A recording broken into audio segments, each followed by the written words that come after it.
తిరుపతి జిల్లాలోని 7 అసెంబ్లీ నియోజకవర్గాలు తిరుపతి పార్లమెంటు స్థానానికి సంబంధించిన ఈవీఎంలను పటిష్టమైన భద్రత మధ్య పద్మావతి మహిళా ఇంజనీరింగ్ కాలేజీలోని స్ట్రాంగ్ రూమ్స్ లో భద్రపరిచారు. స్ట్రాంగ్ రూమ్స్ వద్ద ఎలాంటి అవాంఛనీయమైన ఘటనలు జరగకుండా 5 అంచెల సెక్యూరిటీ కల్పిస్తున్నారు. నిత్యం సర్వలైన్స్ నిఘా ద్వారా స్ట్రాంగ్ రూమ్స్ ను పరిశీలిస్తున్నారు. స్ట్రాంగ్ రూమ్ లో భద్రతా ఏర్పాట్లకు సంబంధించి జిల్లా ఎన్నికల అధికారి కలెక్టర్ ప్రవీణ్ కుమార్ తో మా ప్రతినిధి విజయమూర్తి ఫేస్ టు ఫేస్. 1-2 చోట్ల చిన్నపాటి స్వల్ప ఘర్షణలు మినహా జిల్లా వ్యాప్తంగా చాలా ప్రశాంత వాతావరణంలో పోలింగ్ ప్రక్రియ అనేది ముగిసింది. ఈవీఎంలన్నీ కూడా స్ట్రాంగ్ రూమ్ కు తిరుపతిలో ఉన్నటువంటి పద్మావతి మహిళా యూనివర్సిటీకి చేరుకుంటున్నాయి. మనతో ఇదే విషయాన్ని మాట్లాడడానికి తిరుపతి జిల్లా ఎన్నికల అధికారి జిల్లా కలెక్టర్ ప్రవీణ్ కుమార్ సార్ మనకు అందుబాటులో ఉన్నారు. సార్, ఓవరాల్ గా చూస్తా ఉంటే పోలింగ్ ప్రక్రియ ఎంత శాతం అయింది సార్? స్ట్రాంగ్ రూమ్ లో ఎలాంటి భద్రత ఏర్పాటు చేశారు? ఇప్పుడు మన జిల్లాలో తిరుపతి జిల్లాలో కూడా ఆల్ 7 సెగ్మెంట్స్లో 2140 పోలింగ్ స్టేషన్లో పోలింగ్ ప్రక్రియ అర్లీ మార్నింగ్ దాకా కూడా చాలా చోట్ల కొనసాగినాయి, పూర్తి చేయడం జరిగింది. పోలింగ్ స్టేషన్ దగ్గర నుంచి అన్ని అసెంబ్లీ కాన్స్టిట్యున్సీ స్థాయిలో ఉన్న స్ట్రాంగ్ రూమ్లో ఈవీఎంస్ వీవీప్యాట్స్ అన్ని తీసుకురావడం జరిగింది. రిసెప్షన్ పూర్తి చేసిన తర్వాత ఇప్పుడు అన్ని ఈవీఎంస్ ఇక కౌంటింగ్ హాల్లో ఉన్నటువంటి స్ట్రాంగ్ రూమ్లో తీసుకురావడం జరుగుతుంది. సో ఇప్పుడు ఈ ప్రక్రియ ఇప్పుడు కొనసాగుతూ ఉంది. అదేవిధంగా మన జిల్లాలో కూడా ఇప్పుడు దాకా ఈ రిపోర్ట్ ఇంకా ప్యూరిఫై చేస్తున్నాము. నెక్స్ట్ 2 అవర్స్లో ఫైనల్ రిపోర్ట్ వస్తుంది. 76.83% పోల్ నమోదైంది. ఇందులో కూడా మినిమం మనకు తిరుపతి అసెంబ్లీ కాన్స్టిట్యున్సీలో నమోదైంది. ఇది కూడా ఇప్పుడు డేటా అప్లోడ్ చేస్తున్నాం కాబట్టి ఇంకా 1 or 2 అవర్స్లో ఎగ్జాక్ట్ రిపోర్ట్ మీ అందరికీ కూడా తెలియజేస్తాము. ఇప్పుడు ఒక స్ట్రాంగ్ రూమ్లో ఈవీఎంస్ తీసుకురావడం, అదేవిధంగా క్యాండిడేట్స్ ఆబ్జర్వర్ సమక్షంలో ఈ స్ట్రాంగ్ రూమ్లో సీల్ చేయడానికి ప్రక్రియ ఈరోజు ఈవినింగ్ దాకా పూర్తి చేస్తాము. ఇంకొక కార్యక్రమం ఇప్పుడు స్క్రూట్నీ ఆఫ్ ద 17 years ఈ స్క్రూట్నీ అవుతుంది. పోల్ తర్వాత నెక్స్ట్ స్క్రూట్నీ అవుతుంది. రిటర్నింగ్ ఆఫీసర్ అలాగే ఆబ్జర్వర్ సమక్షంలో ఈ జరుగుతున్నాయి. ఈ కార్యక్రమం ఇప్పుడు కొనసాగుతుంది. Everything has shifted to counting centres. So ఇక్కడ కౌంటింగ్ సెంటర్స్లో ఉన్న స్ట్రాంగ్ రూమ్స్ ఉంటాయి.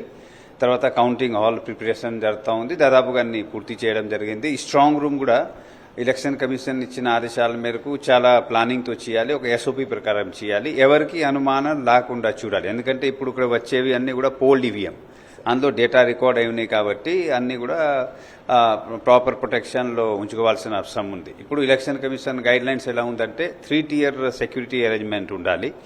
ఫస్ట్ టియర్ అంటే స్ట్రాంగ్ రూమ్ దగ్గర డబల్ లాక్ ఉంటుంది.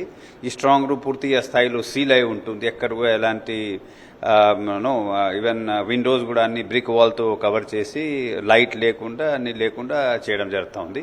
అవుట్ సైడ్ డోర్ పైన 2 మనకి డబల్ లాక్స్ ఉంటాయి. తర్వాత అక్కడ కూడా ఆల్ క్యాండిడేట్స్ ఏజెంట్స్ సంతకాలతో లాక్ చేయడం జరుగుతుంది. ఈ లాక్ కూడా వీడియోగ్రఫీ చేసుకుంటూ ఇన్ ప్రెజెన్స్ ఆఫ్ అబ్జర్వర్స్ అదేవిధంగా క్యాండిడేట్స్ ఏజెంట్స్ సమక్షంలో చేయడం జరుగుతుంది. అయిన తర్వాత everything to be handed over to the CAPF central arm paramilitary పోలీస్కి వాళ్ళకి ఫోర్స్కి హ్యాండ్ ఓవర్ చేయడం జరుగుతుంది. సో అది ఫస్ట్ లేయర్ ఆఫ్ సెక్యూరిటీ.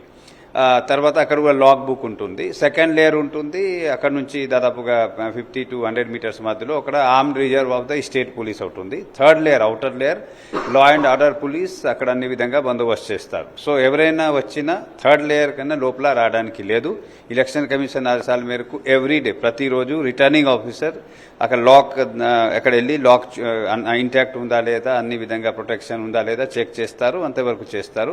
ఎప్పుడైనా క్యాండిడేట్స్ కూడా కావాలంటే మేము కూడా లోపల వెళ్ళి చూస్తాము. లాక్ అక్కడ తీసుకువస్తారు. ఎట్టి పరిస్థితిలో స్ట్రాంగ్ రూమ్ కౌంటింగ్ దాకా ఓపెన్ చేయడానికి వీలు లేదు. ఇంకొకటి ఏంటంటే క్యాండిడేట్స్కి కూడా కాన్ఫిడెన్స్ కావాలి అంటే 100 మీటర్స్ ఏదైతే అవుటర్ పెరిఫెరీ ఉందో అక్కడ సీసీటీవీ అన్ని ఏర్పాటు చేయడం జరిగింది. దాదాపుగా 90 సీసీటీవీ కెమెరాలు మన స్ట్రాంగ్ రూమ్లో ఏర్పాటు చేయడం జరిగింది. ఈచ్ స్ట్రాంగ్ రూమ్కి అసెంబ్లీకి ఉన్న లాక్ కనిపిస్తూ ఒక సీసీటీవీ, పార్లమెంట్ స్ట్రాంగ్ రూమ్కి ఉన్న సీసీటీవీ అరేంజ్మెంట్ అన్ని కూడా బయటి నుంచి వాళ్ళు గమనిస్తారు. లాక్ ఇంటాక్ట్ ఉందని. డే అండ్ డే నైట్ ఎప్పుడైనా కావాలంటే క్యాండిడేట్స్ కూడా చూసుకోవచ్చు. మేము కూడా డియూ అలాగే 6వ స్థాయిలో మానిటర్ చేస్తాం. Thank you sir. Election commission నిబంధనల మేరకు 5 అంచెల భద్రత, మొత్తం స్ట్రాంగ్ రూమ్ లో ఉన్న చోట్ల 3 అంచెల భద్రత ఉంటుంది. తర్వాత ఆర్మర్డ్ ఫోర్స్ తోటి ఇటు పోలీసులతో కూడినటువంటి భద్రతా ఏర్పాట్లు చేస్తామంటున్నారు returning officer Praveen Kumar sir. ప్రధానంగా క్షేత్రస్థాయిలో ఎలాంటి అపోహలకు తావివ్వకుండా ఎన్నికల కమిషన్ ఇచ్చినటువంటి నిబంధనలకు అనుగుణంగానే స్ట్రాంగ్ రూముల వద్ద పటిష్టమైనటువంటి భద్రతా ఏర్పాట్లు చేస్తామని చెప్తున్నారు. కెమెరామెన్ ముఖేష్తో విజయమూర్తి, సాక్షి టీవీ, తిరుపతి నుంచి.